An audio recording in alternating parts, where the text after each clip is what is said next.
Hello and welcome to the Story Engine podcast. My name is Kyle Gray, and today on the show we have Dr. Scott Richmond. We're going to explore Dr. Scott's unique blend of chiropractic, functional medicine, and also going deeper to really discover and uncover the root cause and the missing piece in many people's very difficult health journeys. We're going to explore his own journey in discovering his health and how he has built his clinic around it. So without any further ado, let's hand it over to Dr. Scott Richmond. Scott Richmond, welcome to the Story Engine podcast. Thank you so much for having me. I am excited to dive in with one of my favorite and simultaneously least favorite topics of all time.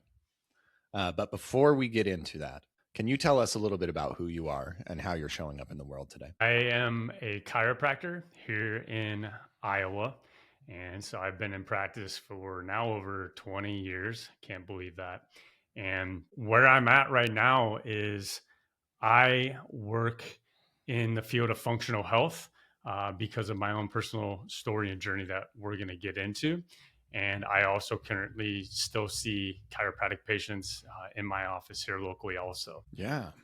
I'm curious. So you started out as a chiropractor and then moved into functional health, and maybe I'm not sure which came first, your own health adventure that maybe led you to digging a little bit deeper, or maybe you upgraded that. But yeah, I've seen many people use functional health as a way to not only get better results for their patients, but also create a more sustainable business, because I imagine it's difficult, at least in my experience with chiropractors, just having people in, giving little adjustments here and there to get them coming in enough and really like building a sustainable business. Can you talk about how functional health really transformed your business model before we get into the health journey itself? Yeah, I was fortunate enough to start to learn more in that functional health realm, toxicity and different things like that. And my foundation as a chiropractor, I was in practice for about a year and a half and really started digging into this realm because I was a family chiropractor. I was seeing little babies all the way to, mid 80s elderly patients. And I wanted to make sure that I was giving a full, well-rounded wellness approach, not symptom-based, short-term. There's nothing wrong with that if that's what somebody's looking for, but I really wanted that family wellness practice.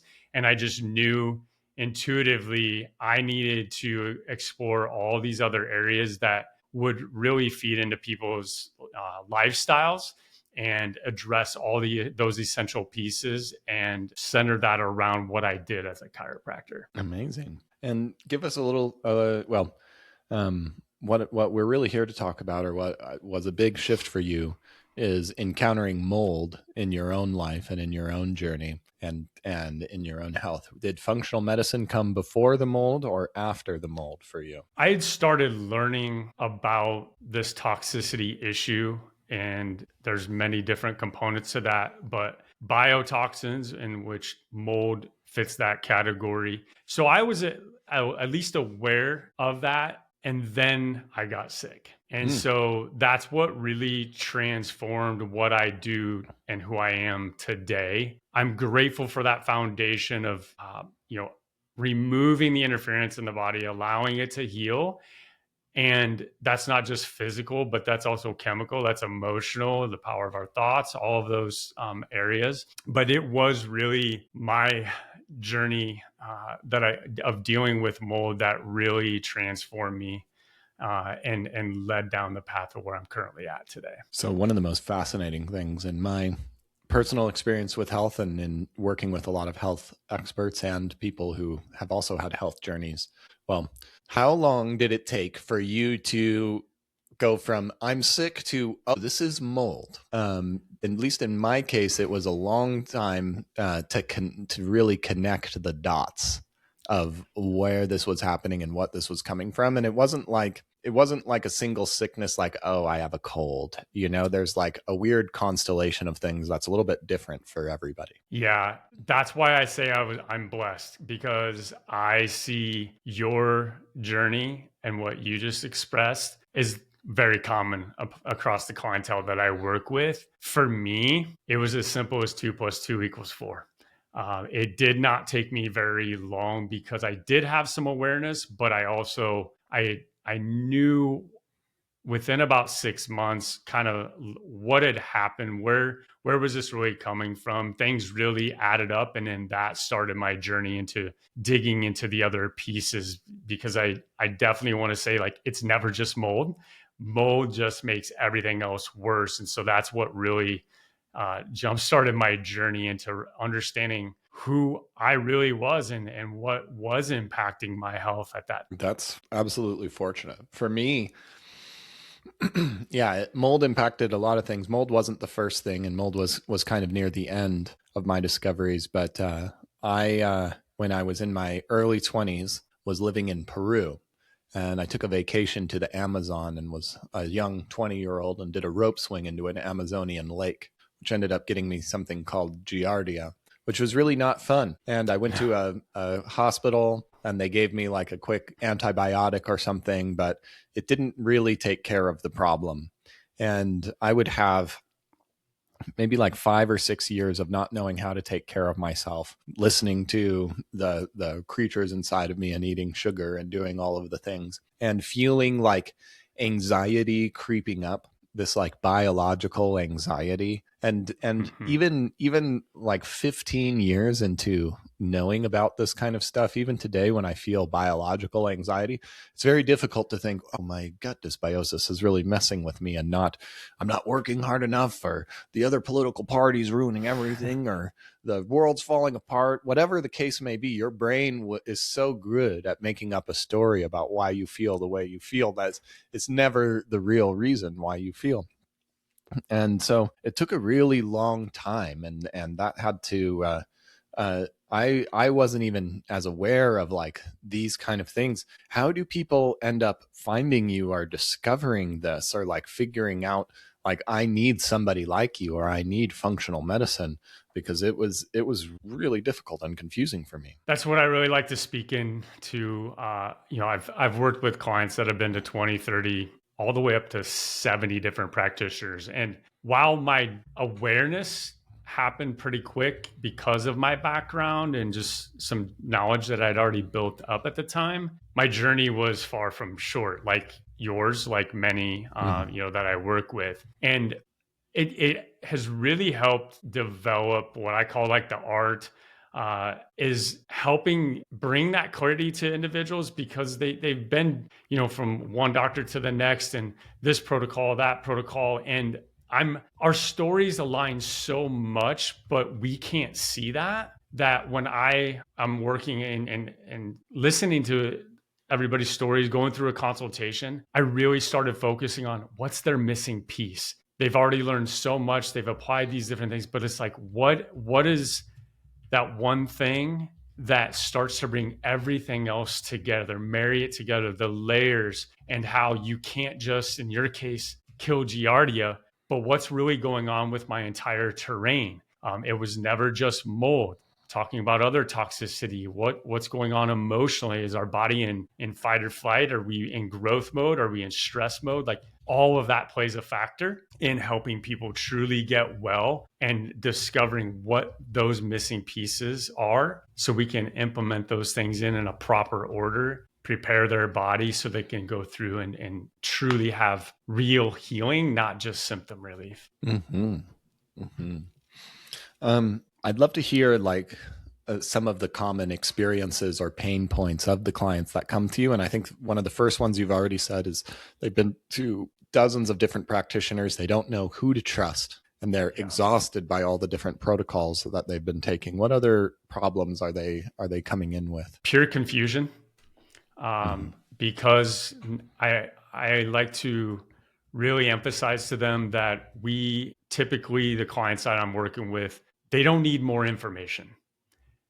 We are in an information overload society. We can Google anything. We can get into social platforms and groups, and there's all kinds of input, information, opinions, that we need to take what we have and create knowledge, create that clarity, so that we have the proper navigation and then identifying those missing pieces. And that's a lot of like my emphasis of what I do. Yes, here's the protocol, here's the lifestyle things to do, but it's really helping them to be able to breathe, and not feeling like, hey, I've got to have 5 textbook out in front of me and I got to research and do all this stuff because you can't think. So that's one thing, right? Brain fog, mental clarity. They can't think. The fatigue is off the charts, no matter how much they're sleeping. The hormones are wrecked. You mentioned your gut. I typically, everybody's dealing with some GI types of symptoms, the terrain, their immune system. And another big one is the withdrawal, the shame, maybe the guilt. Hey, you look fine on the outside, but they're literally dying on the inside.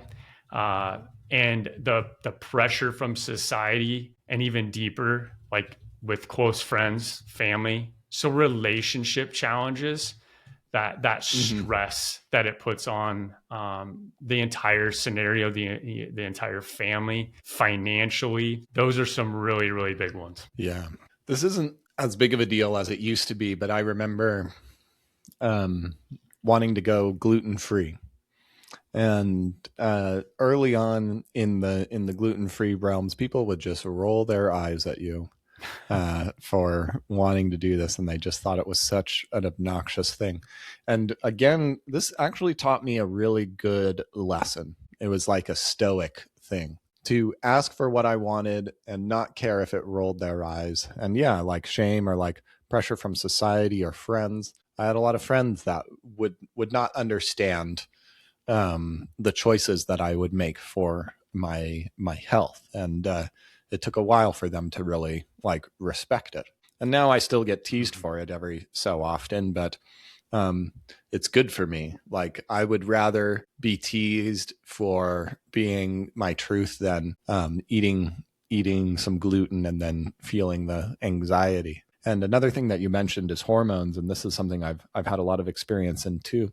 There's a truth that emerges from the experience of your hormones, and like it affects your personality and who you are and how you see the world in such a deep way. And I just can't stress enough, like when I say there's a truth to your experience. One of my autoimmune condition that's come from probably downstream of all of these things was Hashimoto's disease. And I still have to take thyroid medication. I've made a lot of progress on it. I've done a good job. But if I go for like 3 days without thyroid medication, I'm sure that the sky is falling, and there's not a logical pathway to address that. As much as I would love to, especially us guys, we love to smart our way through things. But when your hormones are messed up, it has such a deep impact on your Yeah. perspective and what you think is possible. Yeah, hormones are powerful, man.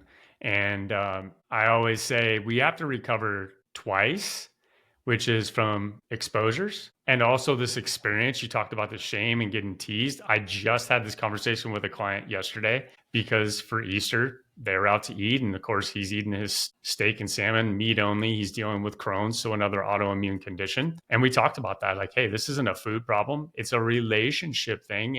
And what I heard from your story that you just shared is who we actually become through this journey. We don't want to go back to who people thought we were or who we even thought of ourselves to be. That we get to grow, it becomes our truth. It's that's who I am. This is who I am because of that. And it took some time to really truly heal at that emotional level, to say this didn't happen to me, it happened for me. And that is the blessing.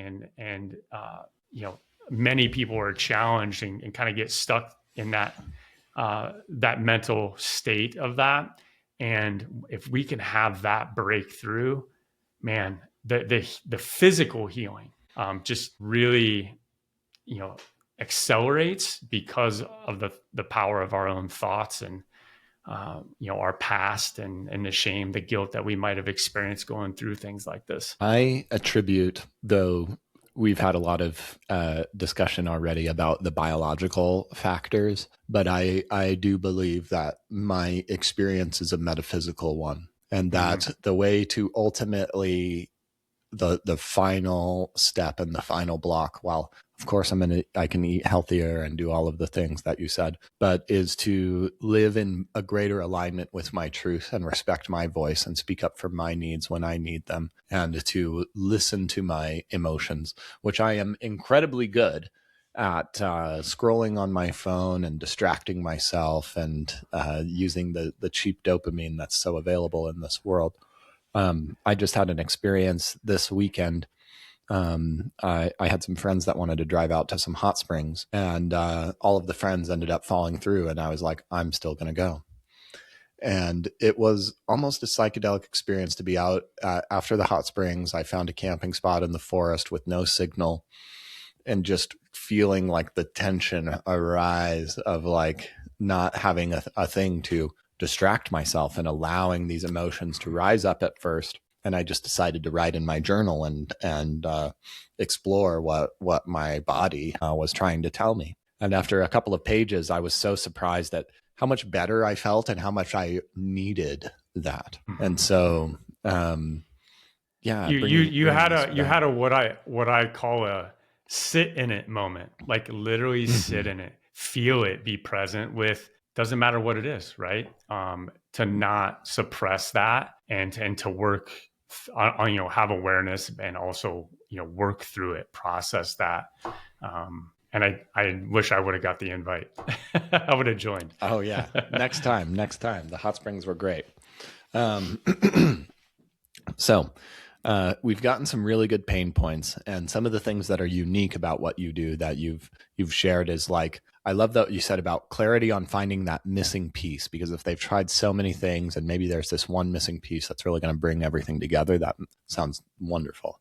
And that understanding of the whole landscape, which kind of goes into the missing piece, but emotions, thoughts, going deeper. What are some other things that you would want to highlight about the work that you do that's unique or different and highly valuable? It took me a couple years to move into this realm and consulting work. I, worked with people all around the world, and I first needed to own my story, right? And heal in that capacity to then help and lead others. What I would say is I remember very vividly telling myself, if I'm going to do this, I'm going to take my journey, my experience, interacting, traveling across the country, different practitioners, learning a lot of the different pieces that I was implementing myself, that what the number one thing I experienced as the patient was I had phenomenal people around me. I had great care, but it was disjointed.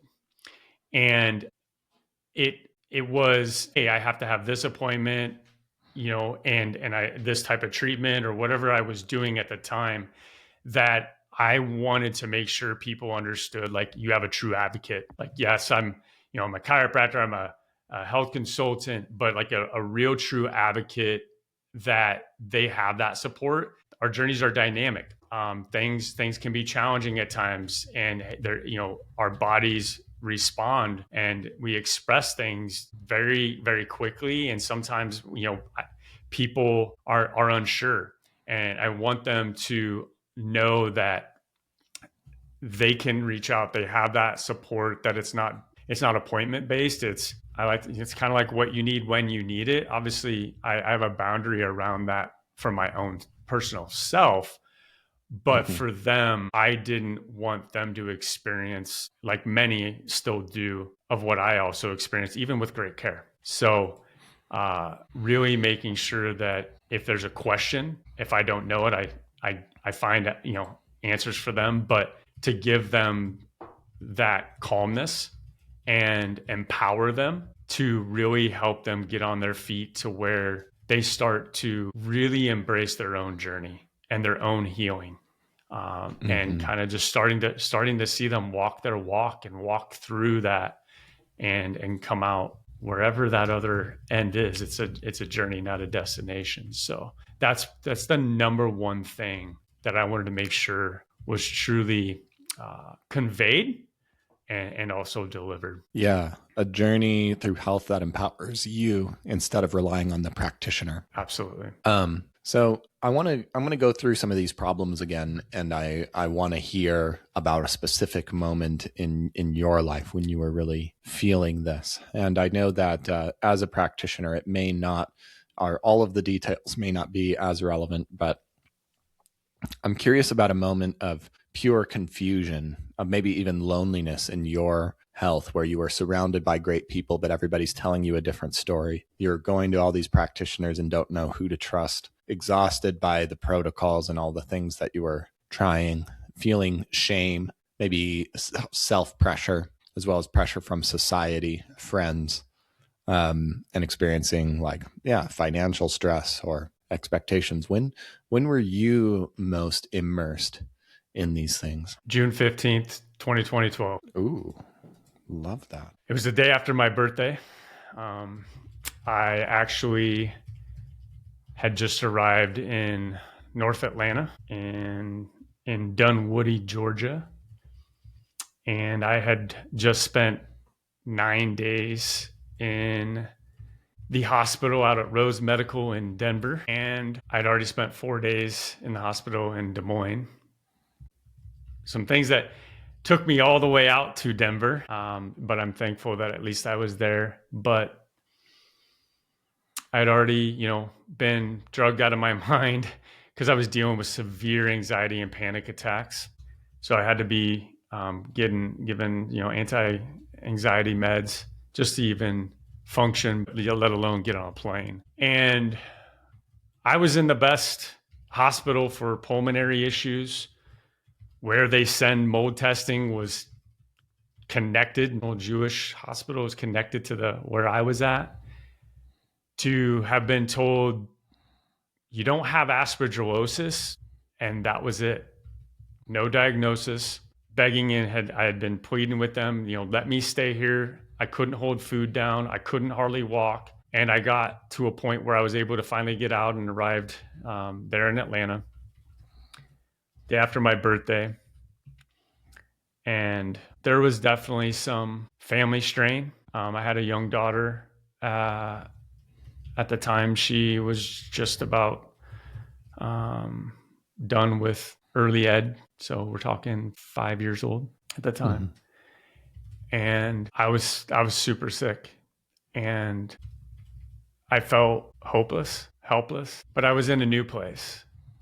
And fortunately, I did have people that I got connected to and good friends. And I ended up in the clinic that is down there that got me on my feet in a couple of weeks. But in between, a couple of days after being there, trying to get things in order, meeting with different practitioners, setting up different appointments. It's a huge clinic, so there's a lot of services. Trying to organize that, but yet I'd already lost 42 pounds in a month. That's like the month prior. So super weak, couldn't think, but yet internally, like I knew the strength of my mind, my knowledge, and trying to advocate for myself. But I felt very lonely. Parents were doing the best they could with what was going on, but also the stress of there's no way anybody truly knows what you're going through and how you're feeling. And that caused, just like I said, a lot of mental anguish and physical. We'd already spent a ton of money. And I remember specifically laying on the bathroom floor in the hotel that I had to stay in for a few weeks, talking to my mom back home in Iowa here. And she's like, you got to come home. Like, we can't like pay for all this. And at the time, we didn't have any services in Iowa like we currently do today. So that's why I was traveling, a few hours one way, outside and going to different states. So it got so bad that they literally thought I was suicidal. I knew I wasn't, but it was that level of feeling hopeless that I'm sure words and emotions conveyed like I was in that place. And luckily, I truly wasn't, but I was so desperate for those answers. Why do you think you weren't? Like what was your thing? in that moment of darkness? Yeah, I'm a fighter. I'm a fighter, man. I meaning I'm gonna, but I'll tell you, and I talk about this with clients. We have to discover our big why. And definitely at the time, I mean, I've got a young daughter at home, so I Mm-hmm. was anchored. I was anchored to that. I had no idea, obviously at the time, like what would transpire years later. But I stayed anchored to her at that moment. Beautiful. And now, tell me about a moment of opposite frequency emotionally, a time where you were in alignment on your health, and maybe even a time where you got to see the effect, maybe connected with your daughter again in a new way, and your clinic is bustling and you're helping so many people who were in this exact same moment. And you're so proud of being able to hold a space for them like you wish you could have had held for you in this moment. January 2015, I officially started my second practice. And from that point forward, like I said, embracing stepping away from physically adjusting people in the chiropractic world to understanding that the reach can go outside of four walls here in Iowa, and connecting with people literally all around the world. And that moment was like, yeah, there's a much deeper purpose to all of this. When you say that moment, there's like something you're picturing. Maybe you're in a room, maybe you're walking through the second practice, maybe you're opening up the doors. When you say that moment, what do you mean? Of course, there's fear, right? Like, how, man, like, I'm a chiropractor. This is what I do. What does that really look like to sit behind a computer on the phone through Zoom and being able to connect with people, and having that courage to step into that. Luckily I didn't have to, go and set up a brand new facility or anything like that, because I have a current facility. But stepping into that virtual world, and now looking back, I mean, that's over a decade ago already. So at the time, that model was fairly new. Mm-hmm. Okay. Scott, are you ready to hear your story? Absolutely. Love to.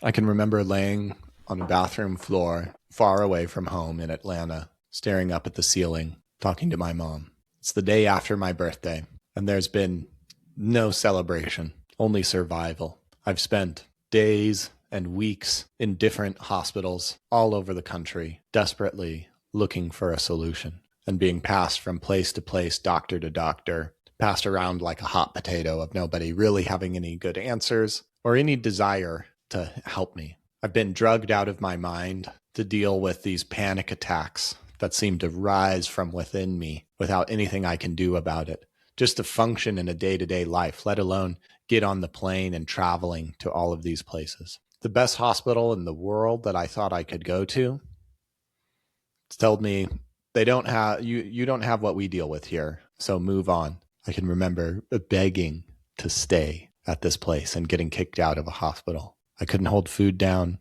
I couldn't walk. I felt hopeless and helpless. And I remember talking to my mom there on that bathroom floor, and she's like, you need to come home. We can't keep spending money like this. We don't have money anymore to do this. And I remember laying there, and there was just one thing that kept me going, that anchored me down, that gave me hope, that gave me a reason to keep fighting, even during this challenge that nobody seemed to understand and nobody even seemed to care about. And it was my daughter, 5 years old at the time.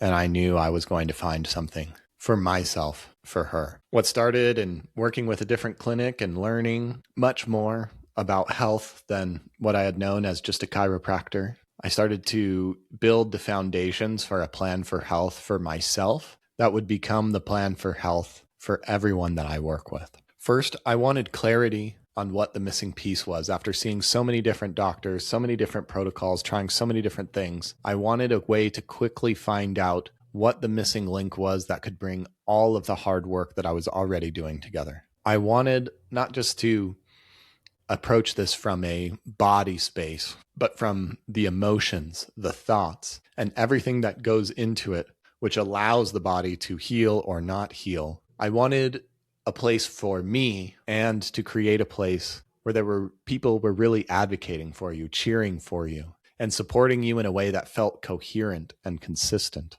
A place where you felt safe to reach out for support and heard. And a journey that empowered me and now empowers everyone I work with to be in their own power instead of relying on the word of a practitioner to guide them forever. And over the course of 3 years and a lot of costly and painful mistakes, I not only rebuilt myself, my body, my physicality, learned how to heal myself from the many different things that were happening, but I rebuilt my practice, opening up the doors again, not just as a chiropractor anymore, but as a functional health practitioner, and realizing that my reach could go so much farther. I felt nervous at first sitting down behind a computer, where I used to be so addicted to just using my hands and providing adjustments to make money. But I started connecting with people all over the world. And through that, through sharing this message and sharing this wisdom and sharing the courage that I had, I began to change so many more people's lives. You know, for me, laying on that bathroom floor and having that moment of pure hopelessness was one of the darkest points in my life. And for you, it may be showing up in different ways, challenge with your health, with your physicality, with your body, with your family. It's so hard to really pin down what's going on, but one thing's for sure is that it's so difficult for anyone else to appreciate and know the pain and the depth of that experience of having so many things in your body off, but maybe looking like you're just okay and fine. And one thing I know for sure is that when you have somebody that cares and listens and can help you put these pieces together, that slowly over time, we can build a future that you're excited about and know about. And this is what I do in my clinic and in my practice with individuals and groups every single day. And I'd love to share more about my process with you today. Awesome. Nailed it. Thank you. You were so good at identifying those moments. Have you shared those moments like that before on webinars or on anywhere else that you speak? There's more details even around that bathroom scenario, but I would say publicly, that's probably the deepest that it's been so far, what we just did. Wow. Well, I hope it can empower you and even this next level of reaching more people, expanding your impact. And again, as somebody who's personally been through this experience and knowing how difficult it is to have somebody who really appreciates and stands by you in this confusion, you're doing very important and beautiful work. And do you have any closing thoughts for us today? And where can we go to learn more about you? Yeah, the biggest thing is as much as we all, like, I remember I didn't care if the diagnosis was cancer. Mm-hmm. I wanted that validation. And now looking back, none of this defines, it may have shaped who I am, but none of it defined who I am. The diagnosis doesn't define you. And, truly never give up, that there are many out there that can give that guidance, that support, and truly have lived it. And so as far as, I'm sorry, I've got a couple of different landing pages. I think I gave you one. Did you ask for that? Yeah, we have a link, and you can just, tell us what website to go to, or, but of course, go to the show notes. Yeah. It's drscottrichmond.com currently. I've got a complimentary Discover Hope call that I do. I go through, I want to really kind of understand where people are currently at, typically because they're usually not at the beginning of their journey. And so, like I said, I'm really looking at how can I serve them and not be the 21st practitioner that they say, I didn't really get answers and solutions, and I'm still just as confused. So, yeah. All right. Scott Richmond, thank you for sharing your journey and your brilliance with us today on the Story Engine podcast. Thank you so much.